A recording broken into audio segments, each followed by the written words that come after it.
Hello, and welcome to the Torah Outreach Program, Erev Shabbos, Burst of Inspiration. Today's Burst of Inspiration is sponsored by Rabbi Yisroel Bodkins.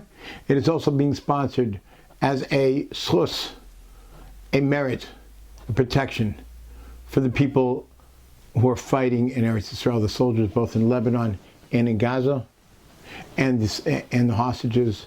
May the soldiers be successful and the hostages be freed, and this horrible war should finally end. Also as a source for Refuah Shlema for Cindy Bas Esther. Over the last 2 weeks, we've been talking about tests. A person we see from what we've been seeing and learning in the Torah since the beginning of the Torah reading, Parshas Vayeira, the very first Torah reading after Simchas Torah, till now, everybody's having to strive to overcome tests. Some fail, some don't. It's all about being tested.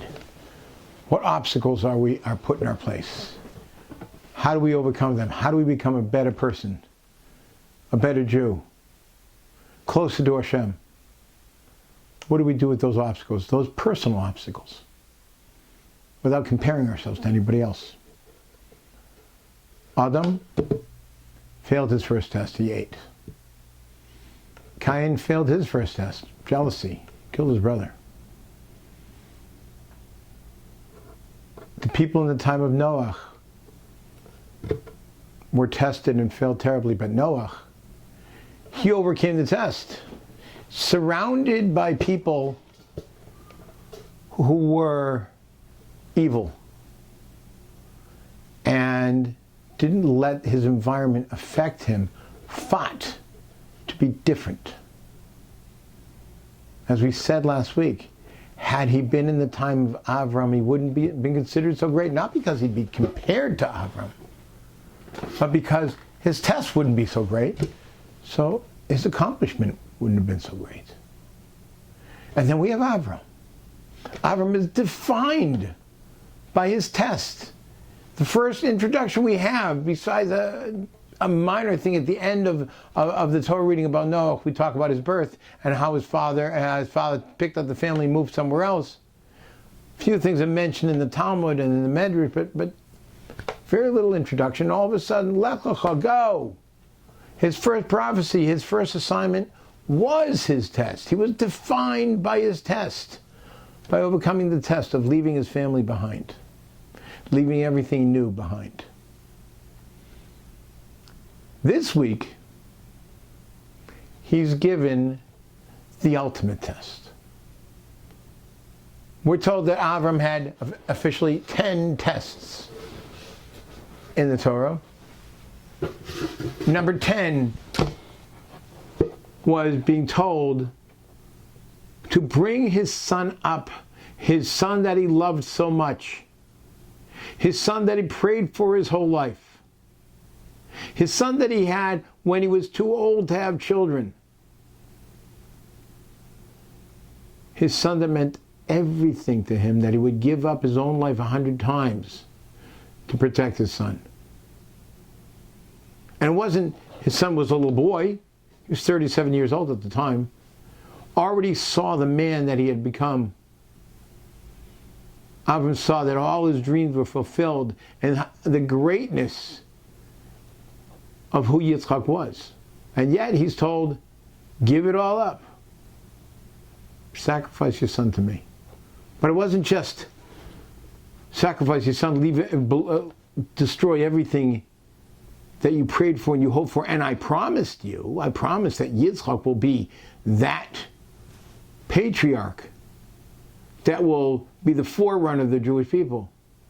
Besides that, now Avram's going to be destroyed. Because, you know what he's been doing all this time? Preaching against child sacrifice. Yeah. In the time, this was popular. People would sacrifice their children to their many different idols. And Avram was going around the land of Canaan preaching against child sacrifice, preaching against idol worship in general. And now he's about to not only destroy his personal life, but ruin his reputation. He's going to be called a hypocrite. So many people have stopped doing such horrible acts because of him, and now he's going to do it. And it's against his grain, it's against everything he believes in. And that was his test. Are you ready to give up everything for me, says God. And he showed he was able to do it. He had the knife in his hand. His son was bound, was on the altar. And he said, and a malach, an angel, so to speak, comes to him and says, Avraham, Avraham, al tishlach yadcha anah, do not put your hand on that kid. Al taslo ma'uma, don't do anything to him. Why Avraham, Avraham? Why do you call his name twice? There's many explanations. One of them is that every one of us, before we're born, before our souls are sent into this world, are shown a picture of what we should look like when our time is over. That perfect me. We're not shown a picture of anybody else. We're not shown a picture of great rabbis, leaders, presidents. No. We're shown one picture. This is who you're supposed to become. This is your essence. This is what you're supposed to accomplish. This is who you are, who you're supposed to be. Now go down there and do it.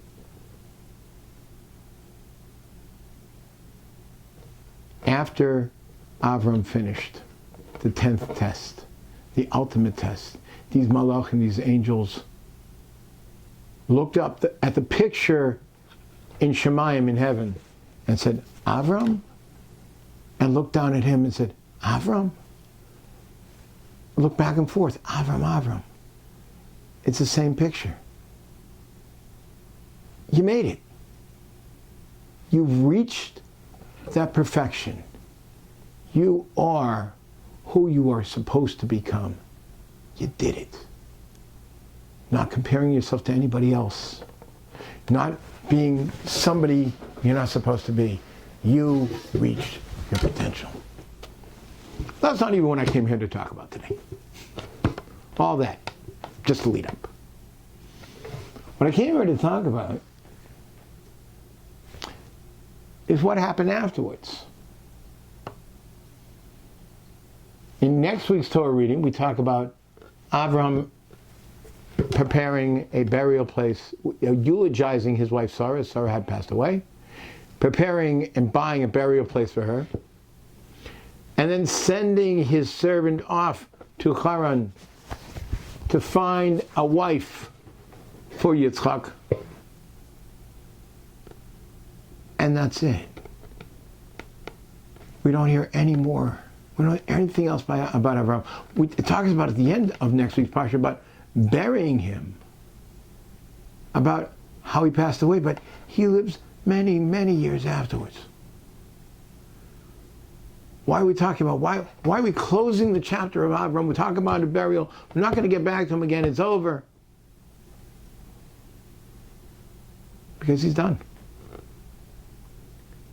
Time to retire. Can sit back and enjoy the fruits of his labor, but nothing to talk about.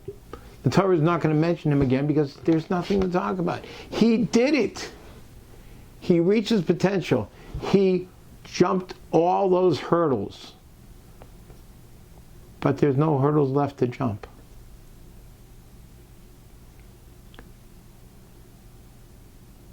The reason we're put in this world is to jump the hurdles. And when there's no hurdles to jump, nothing more to talk about. In other words, It's not the success that God's looking for. It's the effort. It's the going through the test and trying our best.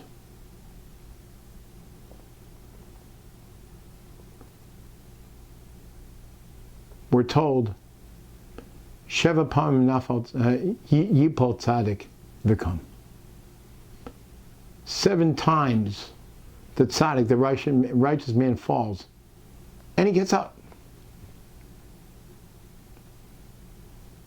But he's still a righteous man, even when he falls. Even when he falls. Why is he a righteous man when he falls? V'Kam. He gets up.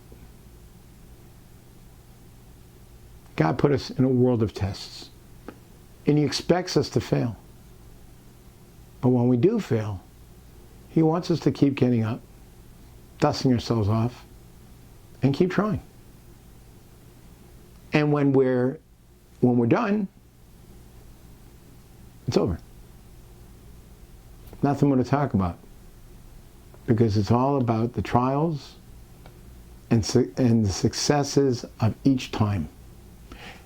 And when we fail, it's the success of dusting ourselves off and starting again.